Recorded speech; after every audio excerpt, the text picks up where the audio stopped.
My name is Vogt, and I am obsessed with magic.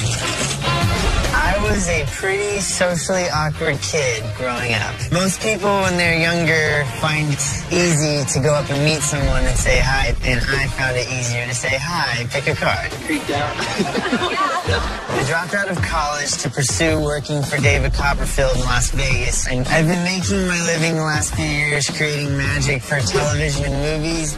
Whenever I've been working for all these other magicians, I give them all of my ideas, but this trick I'm performing tonight, I've held on to for myself for over 4 years, so I'm very excited to finally get to debut it.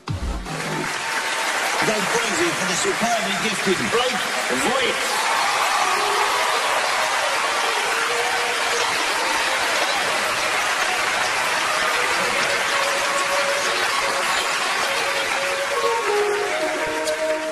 The linking rings.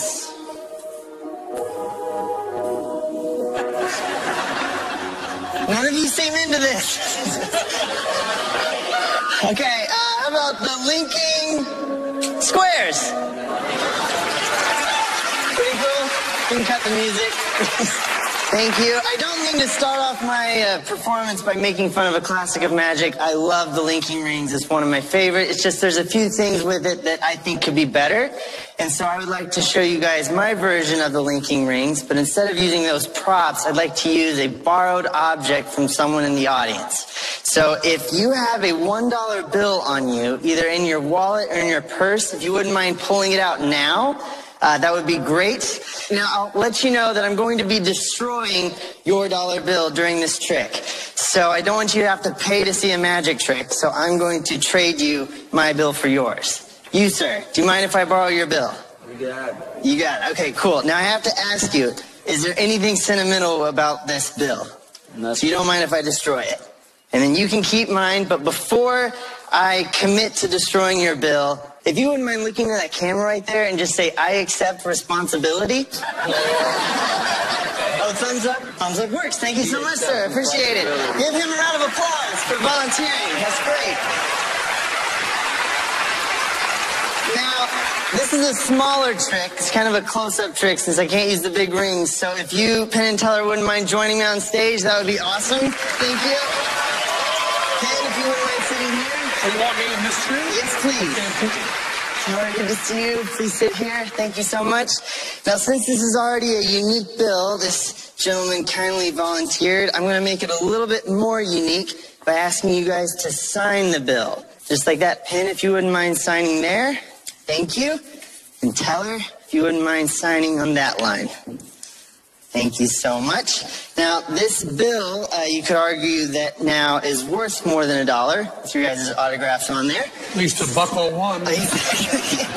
So I'm going to take this a step further now. And actually, if you thought, like, writing on money was illegal, I'm going to take this to the hardcore level of tearing it.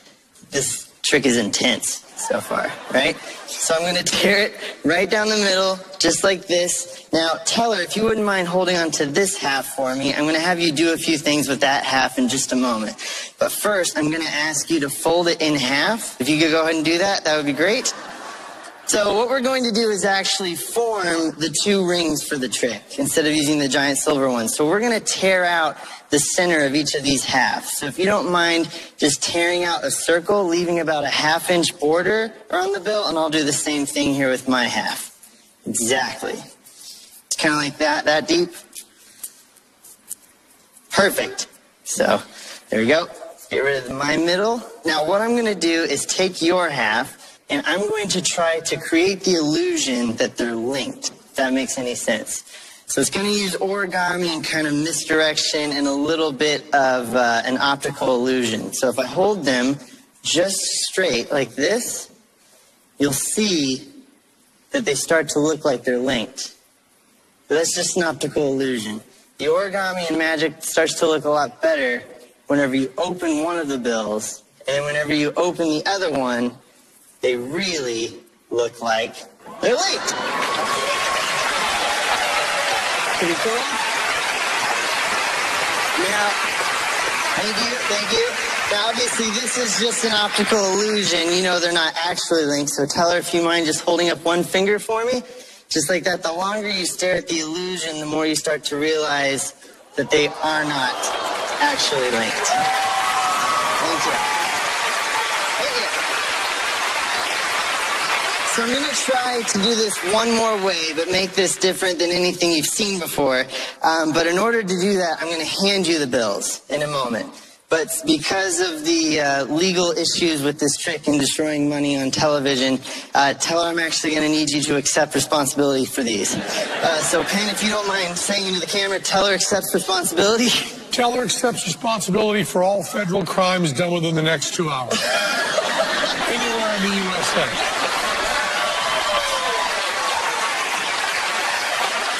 Perfect. Amazing. So now that we've got that out of the way, I'm going to try this one final time for you. So you can see the two bills here, and on the count of 3. 1, 2, 3. Link.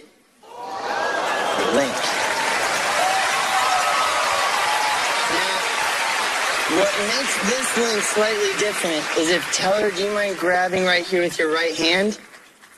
At this point in the trick, instead of unlinking them, you can examine everything. And that's the end of the trick. Thank you. Ladies and gentlemen, that was great. Guys, you can take those back to your seats so you can continue examining them. How good was that, ladies and gentlemen? It was out of this world. Especially bearing in mind you have Penn and Teller, two of the keenest minds and two of the sharpest eyes in magic, staring right at what you're doing. So for you to do that in front of them, you've either got to be pretty confident about what you did or just insane. A little bit of both, probably. It seemed an especially brave or foolhardy thing to do to let them take that away, but I guess that's part of the whole trick you're playing on them, isn't it? All or nothing, I guess. Okay, so you're being pretty crafty right now. I'm hoping so. Let's go to Penn now and find out what they feel. Penn, your verdict, please. We know this guy. And we have seen the work that this guy can do with a piece of paper. We've seen things he's done, close-up tricks for us, and he has shown us afterwards how he did it. Maybe not with a lot of foresight for this show tonight. Yeah. I would have known I would have been here. I might have handled that differently. Because he can do anything with a piece of paper. And I'll tell you, our eyes and our fingernails are not good enough to see how you made these bills into essentially what ends up being a paper version of a locking ring, and then put in our hands, which means not only are your hands very skillful, but you also have gonads the size of Texas. We saw a few of the things you were doing because there's no way in this trick to put in any sort of real misdirection. Because when you need to do the dirty work, we're staring at your hands. Right. This is just raw skill. We know what he's doing and when he's doing it, and he just does it so well that we can't see the seams, but we saw the seams being made. So they know what you're doing? Yes, they do. You didn't fool them? No, I did not. Well, you fooled the rest of us. That was an incredible performance. He would fool anyone in the world except for What a great voice, ladies and gentlemen. Superb.